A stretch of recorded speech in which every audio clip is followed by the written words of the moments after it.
Hello বন্ধুরা, আপনাদের সকলকে স্বাগতম আমাদের সিপিএম মার্কেটিং এর আরো একটি ভিডিওতে। আমরা এই পর্বে ভিডিওতে জানবো সিপিএম মার্কেটিং এর অফারের ব্যাপারে। আপনি সিপিএম মার্কেটিং কাজ করছেন কিন্তু আপনি অফারটাকে ভালোভাবে বুঝতে পারছেন না, তাহলে আপনি কাজটা করে মজা পাবেন না এবং আপনি দেখা যাবে কাঙ্ক্ষিত উপার্জন করতে পারবেন না। দ্যাটস ওয়াই আপনাকে আগে বুঝতে হবে যে কোন অফারটাতে কি করতে হবে। আমি এই গ্রাফটির মাধ্যমে আপনাদের বোঝানোর চেষ্টা করব যে অফারগুলো আসলে কি এবং কিভাবে এগুলো কাজ করে। আমাদের সামনে দেখতে পাচ্ছেন যে এখানে প্রধান দুইটা ক্যাটাগরি আছে। একটা ক্যাটাগরি হচ্ছে পিপিএল ইজিক্যাল টু সিপিএল, অর্থাৎ এই পিপিএল এবং সিপিএল দুইটা একই জিনিস, এবং আরেকটি হচ্ছে পিপিএস এবং সিপিএস। এই পিপিএস এবং সিপিএস এই দুইটাই একই জিনিস। কেউ এটাকে পিপিএল বলে, আবার কেউ এটাকে সিপিএল বলে, আবার কেউ এটাকে পিপিএস বলে, আবার কেউ বলে সিপিএস। সিপিএম মার্কেটিং এ মূলত অনেক ধরনের অফার আছে, বাট আমরা যারা সিপিএম মার্কেটিং করি আমাদের সবথেকে ফার্স্ট চয়েস হয় এই দুইটা ক্যাটাগরি, একটা হচ্ছে পিপিএল আর একটা হচ্ছে পিপিএস। আমরা সাধারণত মোর দেন 80% সিপিএম মার্কেটার আমরা এই দুইটা ক্যাটাগরিতে যাই। কেন যাই? কারণ এই দুটোতেই হিসাবটা ক্লিয়ার থাকে, এবং আমরা যারা ইমেল মার্কেটিং করি বা সোশ্যাল মিডিয়া মার্কেটিং এর মাধ্যমে প্রোডাক্টগুলোকে সেল করি, আমাদের জন্য এই দুইটা ক্যাটাগরি সব থেকে বেস্ট, এবং আমরা এই দুইটা ক্যাটাগরিতে আর্নিং করে খুব ভালো একটা রেভিনিউ আর্ন করতে পারি। তাহলে আসুন এবার আমরা একটু বিস্তারিত জানি যে পিপিএল বা পিপিএস আসলে কি। পিপিএল বা সিপিএল এই অফারগুলোকে বলা হয় ছোট অফার। পিপিএল অথবা সিপিএল, এই পিপিএল এর অর্থ হচ্ছে পে পার লিড, এবং যদি এইটাকে সিপিএল বলা হয় তাহলে এটা বুঝতে হবে যে কস্ট পার লিড, অর্থাৎ এখানে ছোট ছোট কাজের বিনিময়ে আমি টাকা ইনকাম করতে পারবো। কিভাবে? ধরুন আপনাকে বলা হচ্ছে যে পিপিএল অফার পিন সাবমিট, বা পিপিএল অফার ইমেল সাবমিট, বা PPL offer mobile number submit, PPL offer zip submit. তার মানে আপনাকে বুঝতে হবে যে আপনার এই ল্যান্ডিং পেজে বা আপনি যে অফার পেজটা নিচ্ছেন, বা আপনি তো একটা অফারের লিঙ্ক নিচ্ছেন, সেই লিঙ্কের মাধ্যমে যেটা করতে হবে যে ওই লিঙ্কে এসে কেউ যদি তার ইমেলটা সাবমিট করে, বা কেউ যদি তার জিপ সাবমিট করে, বা কেউ যদি তার মোবাইল নাম্বারটা সাবমিট করে, বা পিপিএল দিয়ে আবার যদি লেখা থাকে যে PPL is equal to CC, অর্থাৎ ক্রেডিট কার্ড সাবমিট, অর্থাৎ কেউ যদি এই অফারে এসে তার ক্রেডিট কার্ডটা সাবমিট করে, তাহলে আপনি এর জন্য পাচ্ছেন $1 বা $2। সাধারণত পিপিএল বা সিপিএল অফারগুলোতে অ্যামাউন্টটা হয় কম, কিন্তু এগুলো সাবমিট হয় বেশি। আমরা এখানে একটি ছোট একটা আইডিয়া দিয়ে রাখলাম, যেমন পিপিএল বা সিপিএল এ সাধারণত $1 থেকে শুরু করে ম্যাক্সিমাম হলে $10 পর্যন্ত রেভিনিউ পাওয়া যায়, এর বেশি আসলে পাওয়া যায় না পিপিএল অফারগুলোতে। পিপিএল অফারগুলোতে আসলে কাজ খুবই কম, দেখা যায় অল্প একটু কাজ করতে হয়। কেউ এসে তার ইমেলটা সাবমিট করলো, আপনি $1 পেয়ে গেলেন। কেউ এসে তার জিপটা সাবমিট করলো, আপনি $1 পেয়ে গেলেন। কেউ এসে তার ক্রেডিট কার্ডটা সাবমিট করলো, অর্থাৎ সিসি সাবমিট করলো, আপনি $1 বা $2 বা $5টা পেয়ে গেলেন। এটা তো অফারে লিখে থাকবে যে কোনটার জন্য কত ডলার। তো যখন পিপিএল বা সিপিএল বলবে তখন বুঝবেন যে এটা হচ্ছে ছোট অফার, এবং যখন পিপিএস বা সিপিএস বলবে তখন আপনাকে বুঝতে হবে এটা একটা বড় অফার। পিপিএস এর অর্থাৎ হচ্ছে পে পার সেল, অর্থাৎ এখানে আপনাকে একটা প্রোডাক্ট সেল করতে হবে। আপনাকে একটা প্রোডাক্ট বলেন বা একটা ভার্চুয়াল কিছু একটা সেল করতে হবে আপনাকে। আর সিপিএস মানে হচ্ছে কস্ট পার সেল। তো পে পার সেল এবং কস্ট পার সেল দুটো একই জিনিস, এবং এইখানে যেটা হয় যে এখানে আমরা রেভিনিউটা বেশি পাই। এখানে সাধারণত রেভিনিউ হয় মিনিমাম $10 থেকে $100 পাওয়া যায়। একটা অফার আপনি সেল করে দিবেন $250 বা $200 বা $500, এর এগেইনস্টে আপনি পাচ্ছেন $100, এরকম অফারও আছে। আবার দেখা যায় সাধারণত আমরা যে সাইটগুলো চালাই, এই সাইটগুলোতে সাধারণত দেখা যায় $20 থেকে শুরু করে $30, $40, $50 পর্যন্ত পাওয়া যায়। আমরা যদি $150 দিয়ে একটি অফার সাবমিট করে দিই, পিপিএস অফার বা সিপিএস অফার, তখন দেখা যাচ্ছে আমরা হয়তো $20 বা $25 পাচ্ছি বা $30 পাচ্ছি। তো এই ধরনের বড় অফারগুলোকে বলা হয় পিপিএস বা সিপিএস অফার। তো আশা করি আপনার ব্যাপারটা বুঝতে পারছেন। পিপিএল অর্থাৎ হচ্ছে পে পার লিড, সিপিএল অর্থাৎ হচ্ছে কস্ট পার লিড, এবং পিপিএস অর্থাৎ হচ্ছে পে পার সেল, এবং সিপিএস অর্থাৎ হচ্ছে কস্ট পার সেল। তো দুটো একই জিনিস, বাট অফারগুলো ভিন্ন। এই দুটো সেম জিনিস, এই দুটো সেম জিনিস, এবং এদের অ্যামাউন্টটা হয় পিপিএল এর কম হয় এবং পিপিএস এ বেশি হয়।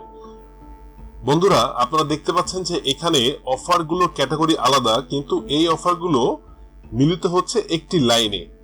এই লাইনগুলো আসলে সবার জন্যই সমান। এই এসওআই এবং ডিওআই এই দুইটা জিনিস এই দুটো অফারই সঙ্গেই থাকতে পারে। তো এসওআই এর অর্থাৎ হচ্ছে সিঙ্গেল অপটিম অফার, এবং ডিওআই অর্থাৎ হচ্ছে ডবল অপটিং অফার। এখন সিঙ্গেল অপটিং অফার বলতে আমরা কি বুঝি? যদি ধরেন কোনো পিপিএল অফারের সঙ্গে লিখে থাকে, ছোট করে লিখে থাকে যে SOI, তাহলে বুঝবেন যে এই অফারটা হচ্ছে single opting offer. Single opting offer বলতে বোঝায় যে একটি ল্যান্ডিং পেজে কাজটি সীমাবদ্ধ। অর্থাৎ আপনি যখন একটি অফার প্রমোট করছেন আপনার ট্রাফিকের কাছে বা একজন ভিউয়ারের কাছে, তাকে শুধু প্রথম পেজটা কি সাবমিট করতে হবে। অর্থাৎ প্রথম পেজে হয়তো সে তার নাম লিখবে বা সে তার ইমেল সাবমিট করবে বা সে তার ক্রেডিট কার্ড লিখবে, সে তার ক্রেডিট কার্ডের ডিটেলস লিখে সে সাবমিট করে দিবে, বাস কাজ শেষ। এবং ডবল অপটিং অফারটা হচ্ছে যে আপনার ভিউয়ারকে পরপর দুইটি পেজ সম্পাদন করতে হবে বা দুইটি পেজ পূরণ করতে হবে, অথবা দুইটি কাজ করতে হবে। ধরুন প্রথম কাজটি হতে পারে যে সে প্রথম ফর্মটি পূরণ করলো, এরপর তার ইমেলে একটি ইমেল গেল এবং আপনার সেই ভিউয়ারকে সেই ইমেলটাও ভেরিফাই করে দিতে হবে। এই যে দুইটি কাজ হলো, বা ধরুন আপনার যে অফারটা সেটা আপনি যার কাছে প্রেরণ করলেন, সে প্রথম পেজটাকে সাবমিট করলো, করার পরে সে যখন নিচে এসে সাবমিটে ক্লিক করবে তখন তার সামনে আরো একটি পেজ আসবে, অর্থাৎ তাকে দুইটা পেজ সাবমিট করতে হবে। এই জিনিসটাকে আসলে বলে ডবল অপটিং অফার। এখন এই দুটার ভিতরে আসলে কোনটা ভালো কোনটা খারাপ? যদি কোনো পিপিএল অফার হয় সিঙ্গেল অপটিং, তাহলে আপনাকে বুঝতে হবে যে এর জন্য আপনাকে রেট দিবে কম। সাধারণত দেখা যায় এর জন্য আপনাকে $1 বা $2 দিবে। আবার ওই পিপিএল অফারটা যদি ডবল অপটিং হয় তাহলে ওই অফারটার জন্য আপনি পাবেন মিনিমাম $2 থেকে $3 বা $4 বা $5 পেতে পারেন। সিঙ্গেল অপটিং অফার গুলোতে বেশি সাবমিট হয় এবং ডবল অপটিং অফার গুলো কম সাবমিট হয়। আসলে যারা ভিউয়ার তারা একটু বিরক্তি বোধ করে ডবল অপটিং অফার গুলোতে, এই কারণে সিঙ্গেল অপটিং অফার গুলোতে বেশি চলে এবং এগুলোতে পে আউট কম, বাট ডবল অপটিং এ পে আউটটা বেশি।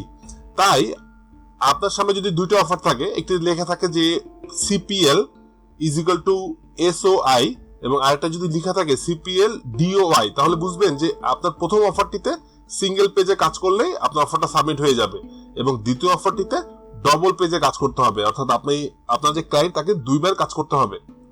তো আমি সেই ক্ষেত্রে অবশ্যই বলবো যে আপনি সিঙ্গেল পেজে যাবেন। আবার পিপিএস এর ক্ষেত্রেও তাই। পিপিএস এর ক্ষেত্রেও আপনার অফারটা যদি সিঙ্গেল অপটিং পেজ হয় তাহলে আপনার যে ক্লায়েন্ট বা আপনার যে ট্রাফিক বা আপনার যে ইউজার, সে প্রথম অফারটাতে প্রথম পেজে সাবমিট করে দিলে কাজ শেষ, আপনি আপনার ক্যাশ আউটটা পেয়ে গেলেন। এবং যদি আপনার ডবল অপটিং হয় সেক্ষেত্রে তাকে দ্বিতীয় ফর্ম পূরণ করতে হবে, অর্থাৎ পরপর দুটো পেজ আসবে, দুটো পেজের ফর্মে তাকে সাবমিট করতে হবে। এটা হচ্ছে ডবল অপটিং অফার। আশা করি আপনারা ব্যাপারটা বুঝতে পেরেছেন। আচ্ছা, এরপর দেখুন ছোট ছোট করে কিছু কান্ট্রির শর্টকট লেখা আছে। এই শর্টকট গুলো কিন্তু আপনার অফারের সঙ্গে লেখা থাকে। কখনো লেখা থাকে USA, আবার শুধু লেখা থাকে US। এই দুটো মানে হচ্ছে যে USA, এরপর Canada, UK, New Zealand, Brazil, Mexico, Australia, Germany, France, এই ধরনের ছোট ছোট কোডগুলো লেখা থাকে। তো একটি অফার যদি লেখা থাকে যে PPL SIO US, তখন আপনি বুঝবেন যে এই PPL অফারটা সিঙ্গেল অপটিং এবং এটা শুধু US এর নাগরিকের জন্যই। এটা অন্য দেশের কোনো নাগরিককে খাওয়ালে সেই অফারটা আপনার কাউন্ট হবে না। ধরুন যদি US লেখা থাকে এবং আপনি যদি US এর কোনো ট্রাফিকে না দিয়ে আপনি যদি কানাডা থেকে 100টা সাবমিট করেন, তারপরও আপনার ওই সাবমিটগুলোর জন্য 1 পয়সা আপনাকে দেওয়া হবে না, কারণ অফারটাতে বলেই দিছে যে এটা US। আবার ধরুন যদি লেখা থাকে যে PPS US, Canada, UK, New Zealand, এরকম 3-4টা দেশ থাকে, তাহলে আপনাকে বুঝতে হবে যে এই অফারটা এই 4টা দেশে অ্যালাউ। আপনি এই 4টা দেশের যে কোনো এক জায়গা থেকে কাজ করলেই হবে। আবার কিছু কিছু অফার থাকবে যে ওয়ার্ল্ড ওয়াইড। তো যে অফারটা লিখে থাকবে ওয়ার্ল্ড ওয়াইড, সেই অফারটা বুঝবেন যে এটা পৃথিবীর যে কোনো দেশ থেকে সাবমিট হলে আপনাকে পেমেন্ট দেওয়া হবে। তো সাধারণত ওয়ার্ল্ড ওয়াইড অফারগুলোতে পে আউটটা কম হয় এবং US কেন্দ্রিক, কানাডা কেন্দ্রিক, অস্ট্রেলিয়া কেন্দ্রিক, এই ধরনের কেন্দ্রিক যে কান্ট্রিগুলো আছে এই কান্ট্রিগুলোতে অফারগুলোর রেটগুলো হাই থাকে। তো এটা ডিপেন্ড করবে যে আপনার ট্রাফিকটা আসছে কোথা থেকে, অর্থাৎ আপনার হাতে ট্রাফিকটা কোন দেশের আছে, আপনি সেই ধরনের অফার নেবেন। এখন ধরেন আমরা সাধারণত কেক লিস্টে যে ইমেলগুলো কালেক্ট করছি বা ডবল লিস্টে যে ইমেলগুলো কালেক্ট করছি বা আমরা যে আদার সোশ্যাল মিডিয়া মার্কেটিং এ যে আমরা CPM মার্কেটিং করছি, আমাদের কিন্তু মূল টার্গেটটা থাকে হচ্ছে US। দ্যাটস ওয়াই আমরা শুধু US এর অফার নিব, বা আপনি কানাডার অফার নিতে পারেন, কারণ US এবং কানাডা এরা পাশাপাশি দুইটা কান্ট্রি আসলে ইংলিশে কথা বলে। তো দ্যাটস ওয়াই দেখা যায় এগুলোকে মিক্স আপ করা যায়। তো আপনি এমন একটা অফার নিবেন যেটা দেখা যায় 2টা বা 3টা দেশ অ্যালাউ। এই ধরনের অফার হলে আপনার অফারটা সাবমিট হওয়ার সুযোগ থাকে বেশি। তো আশা করি আপনারা এই অফারের ক্যাটাগরিগুলো বুঝতে পেরেছেন। এছাড়াও আসলে অনেক ধরনের অফার আছে, যেমন পিন সাবমিট আছে, জিপ সাবমিট আছে, আবার দেখা যায় আপনার সার্ভে আছে, আবার দেখা যায় কন্টেন্ট লকার আছে। এই ধরনের অনেক ধরনের CPA অফার আছে, বাট আমরা সাধারণত ওই অফারগুলোতে কাজ করতে চাই না, কারণ ওই অফারগুলো একটু স্লো প্রসেস। সেই অফারগুলো দেখা যায় সেল আসে কম বা সাবমিট হয় কম, দ্যাটস আমরা ওই ধরনের অফার নেই না। আমরা সাধারণত পিপিএল বা পিপিএস অফার গুলো চালাই এবং ইমেল মার্কেটিং এর জন্য এই দুটো অফারই বেস্ট। আশা করি আপনারা পুরো ব্যাপারটা বুঝতে পেরেছেন। তো বন্ধুরা, চলুন আমরা এবার আমাদের পরবর্তী ভিডিওতে যাই।